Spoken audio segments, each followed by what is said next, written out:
The country of Poland still struggling under the weight of the Ukraine refugee crisis. Roughly 3 million Ukrainians crossing the border into Poland since the start of the conflict, far more than any other country. And the humanitarian demands are simply overwhelming. Dr. Erwin Redlener, who we got to know during the pandemic, just spent a week there with his wife, Karen, and joins us now.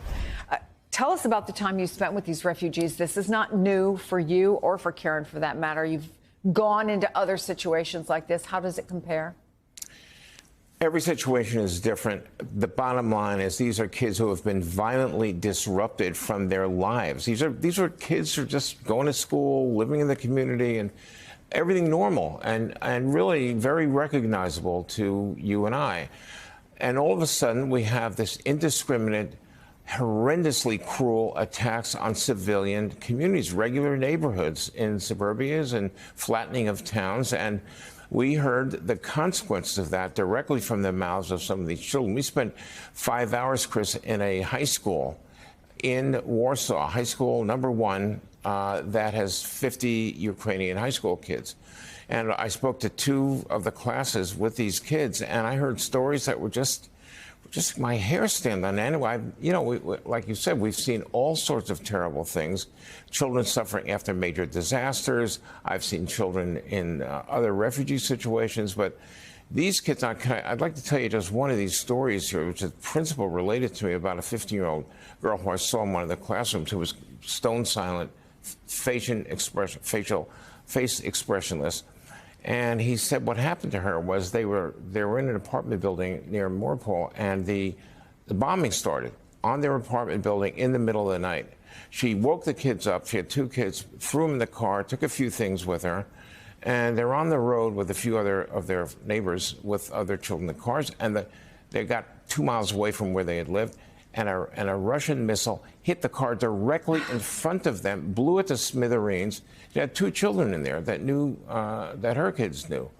So this kid gets to a high school in Poland, in Warsaw, very welcoming, but she is stone depressed and non-responsive, and who can blame her? The question is, what's going to happen to her? Yeah, and what's going to happen? I mean, we just saw Save the Children releasing some pictures that young children were drawing. And, you know, they do that as a kind of therapy, but they're drawing pictures that have tanks and bombs and even dead people. Yeah. What are these children going to face, and what do we, as humanitarians, need to know that they're going to need in terms of help? Well, first of all, there's the immediate needs that they have. They need shelter, they need safety, they need food, and they need water. But immediately after that, for children, comes these other macro worries, like how much psychological impact and trauma have they had? What are we going to do about that? And the second thing is that the discontinuity, the interruption of their education can have lifelong consequences for these children. It's something that Karen and I are both very concerned about.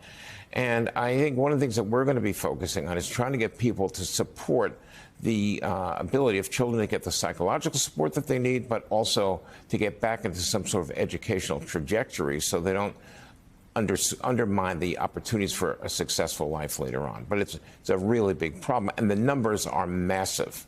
You know, the city of Warsaw has somewhere between a 15 and a 20% increase in its population in a matter of a few weeks from these refugees coming in. And it's tough, and our sympathy, our generosity, I hope lasts.